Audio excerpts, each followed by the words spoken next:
రాష్ట్ర సచివాలయంలో సినీ నిర్మాతలతో సమావేశమై సినీ రంగ సమస్యలు మరియు సినీ కార్మికుల ఆందోళనపై నిర్మాతల నుండి విన్నపత్రం స్వీకరించిన సినిమాటోగ్రఫీ మంత్రి కందుల దుర్గేష్ గారు ఇరుపక్షాల అభిప్రాయాలు శ్రద్ధగా విని ఈ అంశాన్ని ముఖ్యమంత్రి గారికి మరియు ఉప ముఖ్యమంత్రి గారికి నివేదించి చర్చిస్తామని తెలియజేశారు. పార్లమెంట్ ఆవరణంలో తెలుగుదేశం పార్టీ పార్లమెంటరీ పార్టీ సభ్యులు దేశ ప్రధాని మంత్రి శ్రీ నరేంద్ర మోదీ గారిని మర్యాదపూర్వకంగా కలిసి ముఖ్యమంత్రి నారా చంద్రబాబు నాయుడు గారి తరపున ఆపరేషన్ సింధూర్ విజయంపై అభినందనలు తెలిపారు మరియు ఏపీ అభివృద్ధికి చేయూతనివ్వాలని ప్రధానిని కోరారు.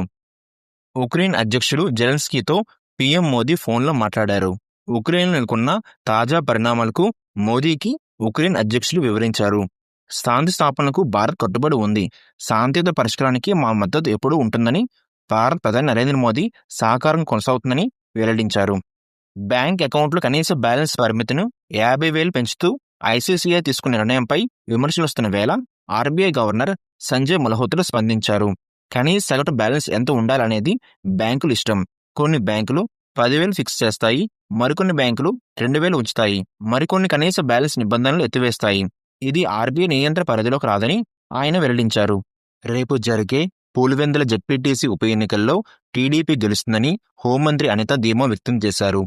పులివెందుల బిడ్డ అడ్డాలో 11 నామినేషన్లు పడ్డాయంటే ప్రభుత్వం ఎంత పారదర్శకంగా ఉందో అర్థం చేసుకోవచ్చు. వాళ్ళకి భయం ఎందుకు? గత 2 పర్యాయాలు నామినేషన్ పడిన దాఖలు లేవు. కానీ ఈ 14 నెలల్లోనే 11 నామినేషన్లు పడ్డాయంటే అక్కడ ప్రజల రాచరికం వదిలి ప్రజాస్వామ్యాన్ని కోరుతున్నట్లు ఆమె చెప్పారు. రాష్ట్రాన్ని సరుకు రవాణా మార్గాలకు కేంద్రంగా తయారు చేస్తున్నామని సీఎం చంద్రబాబు తెలిపారు. ఇందుకోసం నౌక నిర్మాణ యూనిట్లు ఏర్పాటు చేస్తున్నామన్నారు. పరిశ్రమలు, మౌలిక వసతులపై అధికారులతో సీఎం సమీక్ష నిర్వహించారు. కార్గో హ్యాండ్లింగ్ కోసం లాజిస్టిక్ కార్పొరేషన్ ఏర్పాటు చేస్తాం. పోర్టులు, ఎయిర్పోర్టులను ఎకనామిక్ హబ్గా తీర్చిదిద్దాం. పెట్టుబడులు రాబట్టేందుకు మారిటైమ్ పాలసీని మారుస్తామని పేర్కొన్నారు. రాష్ట్రంలో అమలు కానున్న స్త్రీ శక్తి పథకాన్ని చూసి వైసీపీ ఊరలేకపోతుందని మంత్రి రాంప్రసాద్ రెడ్డి గారు అన్నారు. పథకం దీర్ఘకాలం ఉండేలా ప్లాన్ చేస్తున్నాము. మహిళలు ఎక్కువగా ప్రయాణించే Palle Velugu, ultra Palle Velugu, metro, city ordinary, express బస్సుల్లో అనుమతిస్తున్నాము. దీంతో లక్షలాది మహిళలు లబ్ధి పొందనున్నారని పేర్కొన్నారు. అశ్విన్ కుమార్ తెరకెక్కించిన యానిమేటెడ్ చిత్రం మహా అవతార్ నరసింహ 200 కోట్ల రూపాయల క్లబ్లో చేరింది.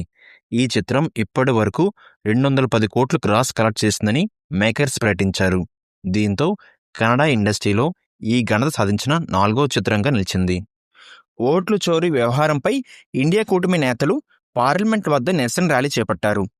పార్లమెంట్ బయటే పోలీసులు బార్కేడ్లు ఏర్పాటు చేసి వారిని అడ్డుకున్నారు. దీంతో ప్రతిపక్ష నేతలు రోడ్లపైన బైఠాయించి నిరసన తెలపడంతో అక్కడ గందరగోళం వాతావరణం నెలకొంది.